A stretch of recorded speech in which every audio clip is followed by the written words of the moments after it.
তোমার বাবা আমার কাছে ক্ষমা চেয়েছেন, শেষ একটা সুযোগ চেয়েছেন বিহান। বাবু শেষে পুরে যাইব। না বলেছি না? কেন ডিস্টার্ব করছো তুমি? যাও ওদিকে। আমি কি কোনোদিন রান্না করিনি? যাও যাও, ওদিকে যাও, ওদিকে যাও। এই পরিবারের মানুষগুলোর থেকে দূরে থাকতে চাইছেন না, বলেছেন আমাকে। এই পরিবারের মানুষজন সবাই যেভাবে ওনাকে ট্রিট করছে, পর করে দিচ্ছে, সেটা উনি মন থেকে মানতে পারছেন না। দেখো বিহান, এটা তো মানো যে অখিলে সেই পরিবারেরই একজন, এটা তো ওরও বাড়ি। তুমি, তোমার দাদা রুদ্র, ওর সন্তান। আর শুধু তোমরা কেন, এই বাড়ির প্রত্যেকটা বাচ্চা ওর খুব আদরের, খুব নিজের। খুব ভালো রান্না হবে আজকে, ডিলিশিয়াস। হ্যাঁ, চিরদিনই সেরকমটাই ছিল, আজও সেরকমটাই আছে। আর সেজন্যই তো দেখো আমাদের সম্পর্কে এত টানাপোড়েনের পরও বাচ্চাদের কখনো অবহেলা করেননি অখিলেশ। পরিবারের সবার থেকে দূরে চলে যাওয়ার যে কষ্ট, সেটা আমি ওর চোখে দেখেছি বিহান। দেখো বেটা, আমাদের দুজনের মধ্যে সম্পর্ক যে অবস্থা, তাতে আমি কোনোদিনও ক্ষমা করতে পারবো কিনা আই রিয়েলি ডোন্ট নো। কিন্তু তার মানে তো এটা নয় যে ওনার পরিবারের প্রত্যেকটা মানুষের ভালোবাসা ওনার কাছ থেকে কেড়ে নেব। সে অধিকার তো আমার নেই বাবা। বিহান যে কোনো মানুষ যে কোনো সময় যদি তার রিয়েলাইজেশন হয়, তাহলে ফিরে আসতে পারে, বদলাতেও পারে।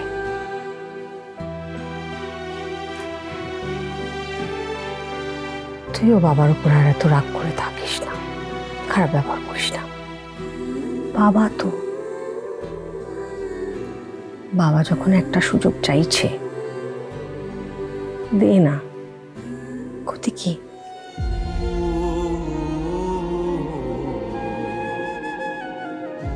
তুই তো তোর বাবার ছেলে, সন্তান হিসেবে বাবার পাশে দাঁড়ানোটা তোর কর্তব্য।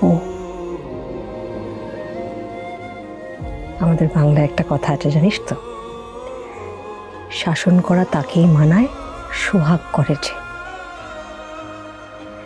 শাসন করতে হলে সোহাগও করতে হবে, বুঝলি? শোনা ছেলে।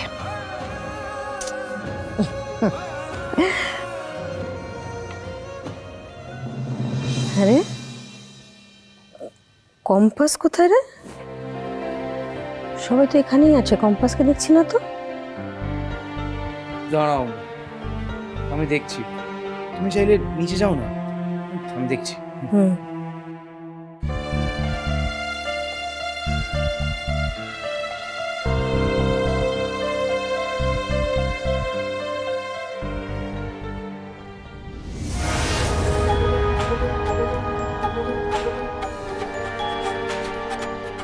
না না অফিসার, আমি কি বলছি একটু শুনুন। ওই ট্রাফিক সিগন্যালের আশেপাশে 1 কিলোমিটার জায়গা জুড়ে কিন্তু ওই গ্যাসটা পাওয়া গেছে। আমি পার্ক সার্কাসের ডান দিকটা, বাইপাসের দিকটা সবটা ঘুরে দেখেছি, ওখানে কিন্তু এই সমস্যাটা নেই। আমার মেজারমেন্ট বলছে ওই অঞ্চলের কোথা থেকে গ্যাস লিক করছে। আপনারা কি ফ্যাক্টরিগুলো রেকগনাইজ করতে পেরেছেন? দেখুন ম্যাডাম, আপনি এসে কমপ্লেন করেছেন দূষিত গ্যাস বেরোচ্ছে, আমরা সেটা নিয়ে যা তদন্ত করার করছি। ব্যাপারটা আমাদের উপর ছাড়ুন। আপনি আমাদের অর্ডার করছেন কেন, কি করতে হবে না করতে হবে?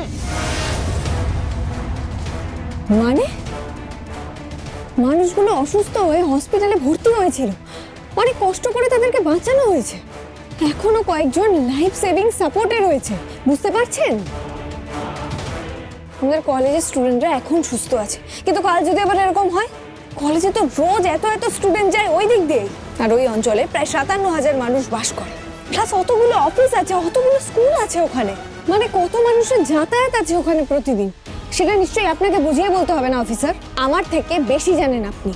আর ওই অঞ্চলে কোথা থেকে গ্যাস লিক করছে সেটা আপনারা জানেন না, আপনাদের কিছু বললেই এত অসুবিধে। ইমিডিয়েটলি জেনে ওই ফ্যাক্টরিগুলো সিল করুন, এটা তো আপনাদের প্রাথমিক দায়িত্ব। একজন নাগরিক হিসেবে আমি এটা বলতে পারবো না? নোবেল ফিউচার কলেজের একজন স্টুডেন্ট হিসেবে আমি এটা নিয়ে মুভ করব, বুঝেছেন? বারবার এই নিয়ে প্রশ্ন তুলবো আপনাদের সামনে। যদি কোনো লিগ্যাল পিটিশন দরকার হয় সেটা আমার শাশুড়ি ঋতুজা চৌধুরী ব্যবস্থা করে দেবে। চেনেন নিশ্চয়ই ঋতুজা চৌধুরীকে? হ্যাঁ হ্যাঁ হ্যাঁ, চিনি চিনি। দেখুন, আপনি বেকার উত্তেজিত হচ্ছেন, আমাদের উপর ছেড়ে দিন না, একটু সময় দিন, ঠিক রেজাল্ট পাবেন। প্লিজ একটু তাড়াতাড়ি কাজটা করুন অফিসার, কাল আমি আপনাকে বাকি ফ্যাক্টরিগুলোর ডিটেলসটা দিয়ে দেবো।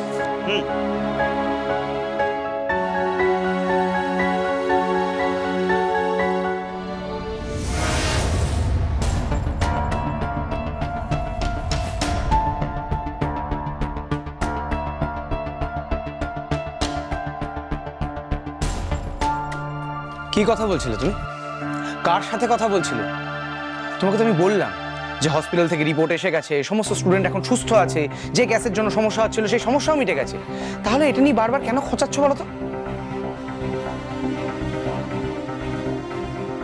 তোমার লাফিয়ে না বেড়ালে হয় না, না মানে সারাক্ষণ কিছু একটা করা চাই, লাইফে একটা থ্রিল চাই, ব্যস্ততা চাই। আর একটু শান্ত হয়ে বসতেও তো পারো। তোমাকে যে একটা সরস্বতী পুজোর দায়িত্ব দেওয়া হলো, বারবার করে বলা হলো যে কি প্যান্ডেল হবে, কি অনুষ্ঠান হবে, সেটার একটা প্ল্যানিং দাও। সেটা না করে তুমি এখন একটা তদন্ত করছো। এবার কি তুমি ফ্যাক্টরির মালিকগুলোর সাথে ঝামেলা করবে নাকি? কিসের ফ্যাক্টরি, কে মালিক, সেসব না জেনে ঝামেলা করবে? লোকে চায় ঝামেলা থেকে এড়িয়ে যেতে, আর এ বলে আয় ঝামেলা, আমার কাছে আয়। আবার তুমি হাসছো, তোমার কথাবার্তা শুনেই তো মনে হচ্ছে যেন তুমি বলছিলে আয় ঝামেলা, আমাকে গলা জড়িয়ে দাও। হ্যাঁ, সে দেখতেই পাচ্ছি, বলতে বলতে ঝামেলা চলে এসেছে, পারলে একেবারে গলা জড়িয়ে ধরে। না, I am not interested. I am also not interested. আর কে ইন্টারেস্টেড সেটা দেখেই নিয়েছি। হ্যাঁ, জন্মদিনের দিনই সবটা বোঝা গেছে। শোনো, তোমার সঙ্গে সেদিনকে ওই ঘটনাটা ঘটেছিল বলে তোমার মন ভালো করার জন্যই তোমার সঙ্গে ডান্স করেছিলাম, বুঝতে পেরেছো? ও আচ্ছা, তাই নাকি? হ্যাঁ তাই। তোমার ওই কোমর জড়িয়ে যখন ডান্স করছিলাম, ওরকম আমি অনেকের সাথে ডান্স করেছি, কত পার্টিতে কতজনের সাথে ওরকম ভাবে ডান্স করেছি। তুমি কিন্তু ওটাকে আবার সিরিয়াসলি নিও না, কোনো ভালোবাসা আবেগ ফাবেগে জড়িয়ে যেও না কিন্তু। না না, খেপেছেন নাকি? আমি ওইসব জড়াই টড়াই না। আপনি বোঝেননি না, আমি তো রোবটের মতো ছিলাম।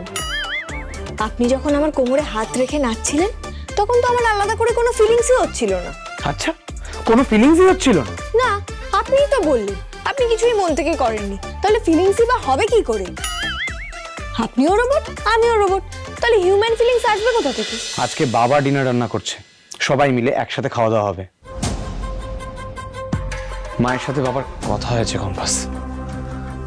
বাবা খুবই লেফট আউট ফিল করছিল, একা ফিল করছিল, তাই বাড়ির সবাই বাবাকে একটা সুযোগ দিতে চাইছে। কম্পাস, বাবা ইজ অলসো ট্রাইং, সবার সঙ্গে মিলেমিশে থাকতে চাইছে, একসাথে থাকতে চাইছে। আমার মনে হয় একটা সুযোগ তো দেওয়াই যায়, তাই না? আমি জানি তোমার সঙ্গে বাবার একটা সমস্যা আছে, আমি চাই সেই সমস্যাটা মিটে যাক। সুতরাং প্লিজ পারলে নিচে এসো।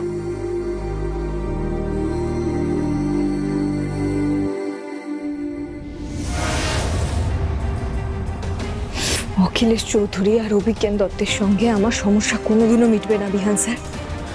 ওরা আমার অতীত, বর্তমান, ভবিষ্যৎ যেভাবে নষ্ট করেছে আর এখনো নষ্ট করে যাচ্ছে, আমি শাস্তি না দিয়ে থামবো না। অখিলেশ চৌধুরী এরকম হঠাৎ করে ভালো কি করে হয়ে যেতে পারে? অসম্ভব। মুক্তি মাসিকেও দেখলাম ভালো হয়ে গেলেন, বাড়ি থেকে চলে গেলেন, অখিলেশ যেন ভালো হয়ে গেলেন। হঠাৎ করে এরকম আমূল বদলে যেতে পারে নাকি কোনো মানুষ? এত ভালো হওয়ার পিছনে আসল উদ্দেশ্যটা কি এদের? আচ্ছা, মুক্তি মাসি কোথায় এখন?